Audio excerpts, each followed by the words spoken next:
Now that both Disney and Lucasfilm are finished with The Rise of Skywalker, a lot of fans have been wondering about the future of the Star Wars franchise and exactly how Disney and Lucasfilm will handle everything related to Disney Plus and new Star Wars movies to come in the near future.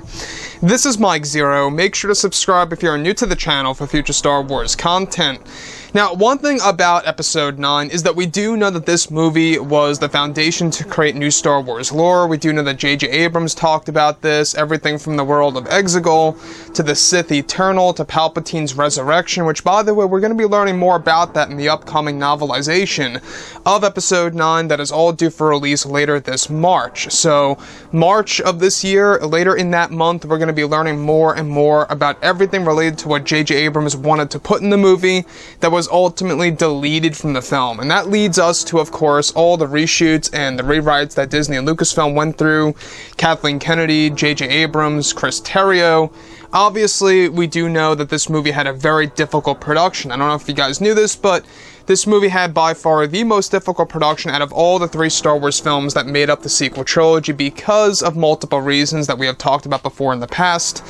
And when you look at Disney here, obviously a lot of fans have been wondering about exactly, how Disney's going to handle the franchise moving forward and what could have been before the reshoots. Now, on top of all of this, we do know that The Rise of Skywalker was the true culmination of the Skywalker saga, and now that both Disney and Lucasfilm are finished with the Skywalker trilogy, the sequel trilogy, if you will, they are said to now be focused on the future of Star Wars with their new Star Wars trilogy as well as their new universe. However, many fans have been wondering about what could have been before the reshoots and the rewrites by Disney and Lucasfilm for Episode 9 and everything that took place back in 2019. Many of these changes happened because they wanted to shift the tone of the film to a general audience. One of the scenes that were deleted from the film were originally meant for the second act of the movie that featured Obi-Wan Kenobi as a Force ghost with a brand new design where he appeared as a mixture between Alec Guinness and Ewan McGregor.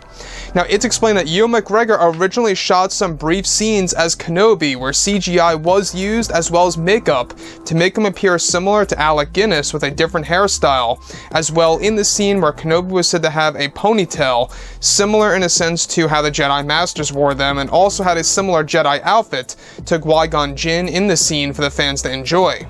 Now, the sequences was actually said to take place in a crystal cave setting on a strange world that Rey would travel to where she would begin to communicate with Kenobi's Force Ghost. This was said to be a scene that was partially shot back when they still had the idea of Rey being the granddaughter of Kenobi instead of Palpatine. Rey was said to receive a valuable lesson about Palpatine by Kenobi in the Crystal Cave, where she would learn about the first Jedi as well and the ancient ways of the Jedi and the Force, where the scene was said to have a brand new theme by John Williams that was also cut from the film and would have given a scene in which Kenobi's Force Ghost had white orbs floating around him that would signal that the Force Ghosts are able to do different things in the mortal world. Now, Kenobi was described to also help Rey design a double-bladed lightsaber in this sequence that was inspired by Colin Trevorrow's script before J.J. Abrams decided to delete it from his version of Episode 9.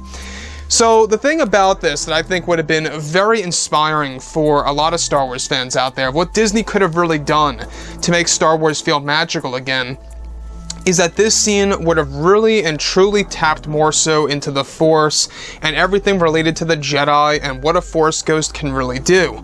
The fact that they were originally going to have Rey become a Kenobi, I think that would have been very powerful. In fact, to me, it makes more sense. Nobody calls Rey Palpatine or Rey Skywalker. I think that's the one big failure on the character of Rey, is that, generally speaking, we don't really refer to her as Rey blank. We don't really say Rey Skywalker or Rey Palpatine. You just think about Rey, right? Because that's who we're used to in The Force Awakens and The Last Jedi. However, Rey Kenobi would have been more fitting. Not only does it roll off your tongue, it just makes more sense. And I could see where J.J. Abrams was coming from and what they originally wanted to do. Now, mind you, Colin Trevorrow wanted to have her become a random character called Rey Solana, where it was just a brand new bloodline. But in the actual version by J.J. Abrams before the rewrites, and especially before the first phase of the rewrites back in late 2018, they actually had the idea in place to have her become a Kenobi, communicating with Kenobi's Force Ghost, where his Force Ghost design was supposed to be a mixture between Sir Alec Guinness and, of course, Ewan McGregor. Now, to me, that would have been very interesting, given the fact that Kenobi was going to have a ponytail of some kind in this scene, giving him a far different look and design in comparison to how we saw him in, you know, The Phantom Menace, or Revenge of the Sith, or A New Hope, or him as a Force ghost, right? So that's the thing. That's what The Rise of Skywalker was lacking. It was lacking some of our fan favorite characters that we wanted to see on the big screen, such as Anakin, such as Kenobi, and more, that so many fans grew up with in, you know, the 1970s, the 80s, and even the late 90s into the 2000s. That was the big deal here. So anyways, guys, drop a comment below. Let me know what you think about all of this in the comments. And if you guys did enjoy the content for today, do make sure to drop a thumbs up on this video to support the channel. I thank you all so very much for the kind support, and I'll catch you guys next time.